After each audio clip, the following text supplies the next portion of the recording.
All right, let's dive into the world of Neville Goddard, specifically his ideas about inner conversation. Ooh, fascinating stuff. We've got excerpts from one of his lectures and a piece of his writing, both really digging into this concept. I'm ready. What's the big question we're tackling?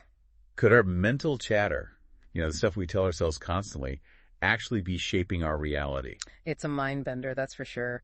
Goddard actually goes as far as to say that inner conversation is like the word of God. Well, okay, a force shaping our world almost. He uses some pretty vivid imagery to get this point across. Like, he calls the world a magic circle of infinite possible mental transformations. Wow. Yeah, I remember that one. And then is that striking line, the world is but frozen inner speech. Okay, so what Goddard's saying is that our inner world, all those thoughts and internal dialogues, they have a direct impact on what happens to us. So if I'm constantly thinking negative thoughts, like, I'm going to mess this up, am I, inviting more negativity into my life? Think of it this way. Have you ever noticed how when you're in a bad mood, everything just seems to go wrong? Totally. It's a small-scale example of what Goddard's talking about. He takes it further, saying this dynamic plays out in much bigger ways. Right. It reminds me of that story Goddard tells about the young woman struggling with her boss. She was convinced he was totally unfair. Yeah, and not surprisingly, her boss continued to act in ways that just confirmed her suspicions. Classic self-fulfilling prophecy, all fueled by that negative inner dialogue. But then she decides to change things up. Instead of mentally fighting with her boss, she starts imagining him praising her work, thanking him for guidance, even though it felt super fake at first. And then what happens? Well, her boss's behavior totally changes. He becomes supportive, encouraging. It's like she reprogrammed their dynamic just by changing her internal script. Exactly. It's a great example of how we can influence things by taking control of our inner world. Goddard uses another example, Robert Millikan, the physicist. Oh yeah, he won the Nobel Prize, right? Exactly. Despite not coming from a wealthy background, Millikan would write these very specific affirmations, like one about having a secure income and abundance. But he didn't just write them down and forget about them, right? He really believed they could shape his life. Absolutely. He graphed that our beliefs, often expressed through inner speech, create this framework for our experiences. Like he was consciously building a foundation for success from the inside out. Interesting. Goddard also brings in some ancient wisdom to back up his ideas. I remember that quote he uses from the Hermetica. It talks about humanity being given two gifts, mind and speech. And it's almost like they're equated with a kind of immortality. I see the connection there. It suggests our ability to think and use language isn't just about communicating, it's about creation. Okay, I think I'm starting to get this whole inner conversation thing, but let's be real, it's hard to control, especially with all the negativity in the world constantly bombarding us. For sure, it takes practice and effort. Goddard makes this interesting analogy about money. He says we often spend our thoughts, time, and energy on things that don't really serve us. He wants us to think of it more like an investment. Yeah. So instead of wasting energy on worry or fear, we should be consciously putting it towards what we want to achieve. Makes sense. But how do we actually make that shift? What are some concrete ways to build a more positive inner conversation? Well, Goddard suggests things that are found in many spiritual traditions, like meditation, quieting the mental noise, creating space for more intentional inner dialogue. Right. Makes sense. Why? What about affirmations? We talked about how Robert Millikan used those effectively. They're a powerful way to actively choose the beliefs we want to cultivate. Essentially positive statements that, when repeated, can help reprogram our subconscious minds. Interesting. And then there's visualization, right? Creating those clear mental images of what we want. Exactly. Visualization taps into our imagination, helps make our goals feel more real. Goddard also stresses the importance of actually feeling the emotions associated with that desired outcome, as if it were already happening. So like we're making a movie in our minds, with sights, sounds, and even feelings. You got it. And the more we do this, the more we go from a story of limitation to one of possibility. Which brings us to another key part of Goddard's teaching, the role of belief. He has this great line, "Truth depends upon the intensity of imagination, not upon facts." Meaning, it's not about denying reality, but about choosing beliefs that empower us, even if they seem to contradict our current situation. You got it. He tells this story about a man who desperately wanted to own this specific building, even though he had zero resources, but every day he'd walk by and visualize his name on it. Wait, so what happened? Did his name magically appear one day? Well, not magically. But because of some unexpected events, including the previous owner having financial troubles, this man was actually able to buy the building. So his persistent belief, all that inner dialogue and imagination, it created the path for what he wanted to happen. It really shows how our inner world can influence the outer world in powerful ways. This is all so fascinating. I'm definitely starting to see my own inner conversations in a whole new light. I'm glad to hear it. It's all about realizing we're not just at the mercy of fate, but we're active participants in creating our lives. And with that, we're ready to take a quick break. When we come back, we'll dive even deeper into Neville Goddard's world. So we're back and still exploring the fascinating world of Neville Goddard. And last time we were talking about this idea of the Christ within. Yeah, and just to reiterate, Goddard isn't using this term in a traditional religious way. Right, more as a metaphor for our innate creative power, right? Exactly. The ability we all have to shape our reality. You mentioned it's about making a conscious choice, moving from just reacting to things to deliberately creating. Kind of like that spending versus investing analogy Goddard talks about. Yeah, it's about becoming a mindful investor with our thoughts and energy. Putting our mental and emotional resources towards what we really want, even if our current situation doesn't reflect that yet. Exactly. And it's not about pretending everything's perfect or ignoring challenges. It's more about having a mindset that supports growth. That makes sense. There's another aspect of Goddard's teaching I'm curious about. This idea that our inner conversations not only shape our individual realities, but also contribute to, a collective reality we all share. That's where things get even more interesting. Goddard suggests our individual inner conversations are kind of like ripples in a pond, expanding outward and affecting the whole thing. So if enough people are focusing on fear, negativity, scarcity, are we basically creating a world that reflects that? Kind of a scary thought. It's a question worth considering.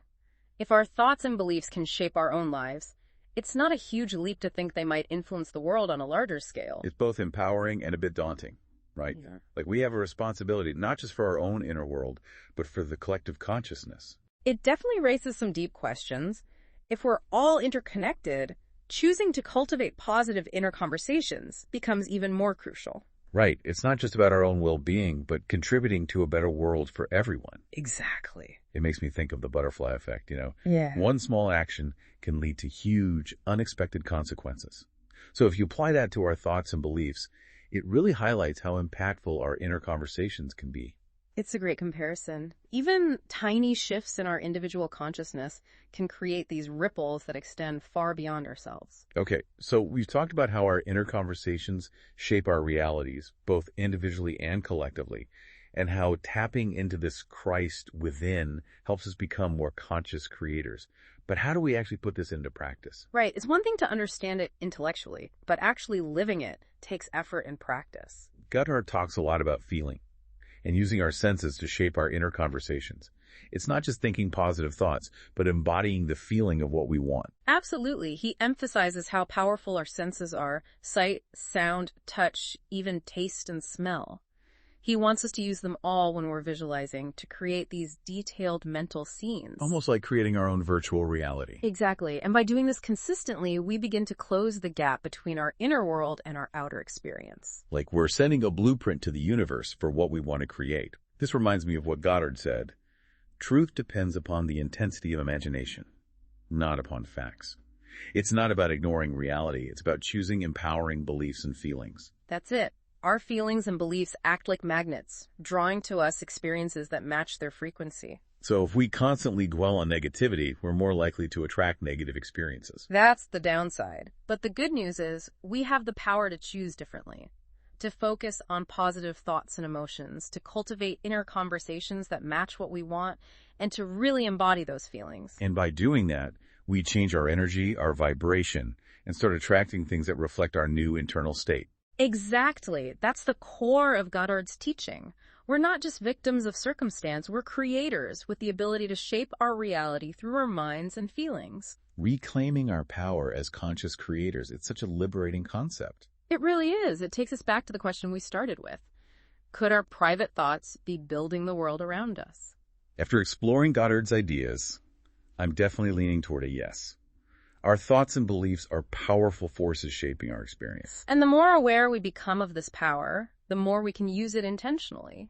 It's about taking responsibility for our inner world, understanding how deeply it affects our outer world. This whole exploration has really been eye-opening, seeing the potential we have to shape our lives and the world.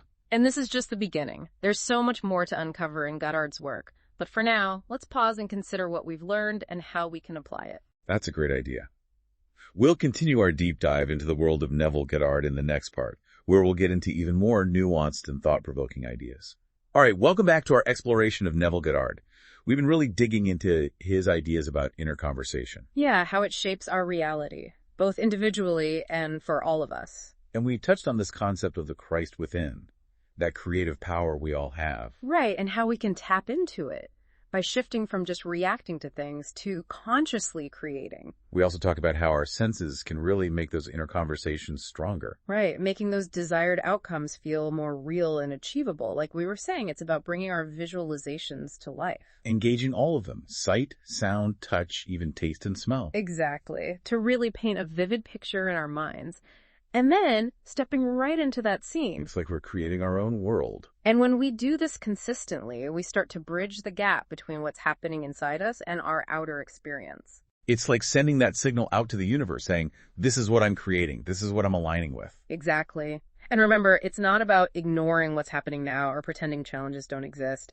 It's about choosing a different perspective, a story that empowers us. Right. Shifting from what is to what could be. Exactly. Yeah. Goddard really emphasized that real change comes from within. Not relying on outside circumstances to make us happy or feel fulfilled. Yeah, he wanted us to turn inward, cultivate a rich inner world, and then project that outward. I like that. He uses that mirror analogy, right? Yeah, our outer world is just a reflection of what's going on inside. If you want to change the reflection, you got to change the image being reflected. Powerful. Yeah. It all comes back to taking responsibility for our thoughts, beliefs, feelings. Recognizing that we're not just watching our lives happen, we're actively creating them. This whole idea of inner conversation, how it can shape reality, it almost feels magical sometimes. It can.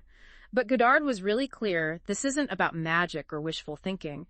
It's about understanding and using a basic principle of consciousness. Aligning ourselves with the creative force of the universe, almost. Exactly. He believed that everyone has the potential to do this, to become a conscious architect of their life. It's a really empowering message, a Yeah. call to wake up to our potential. And it's a message that's still so relevant today, inspiring people to take control of their inner world and to create a life that really reflects their deepest desires. This deep dive into Neville Goddard has been amazing. It's really challenged us to look inside, examine those inner conversations, and see the power we have to create our own reality. It's been a fascinating journey into such a profound and empowering philosophy. As we wrap up this deep dive, I'm left feeling a real sense of possibility. This journey of self-discovery and creation, it doesn't end here. It's a lifelong process. And remember, you have everything you need within you to create the life you desire. Trust your own power, engage your senses, keep those inner conversations positive. The world is waiting to reflect the beauty you bring to it. Until next time, keep exploring, keep creating, and keep diving deep.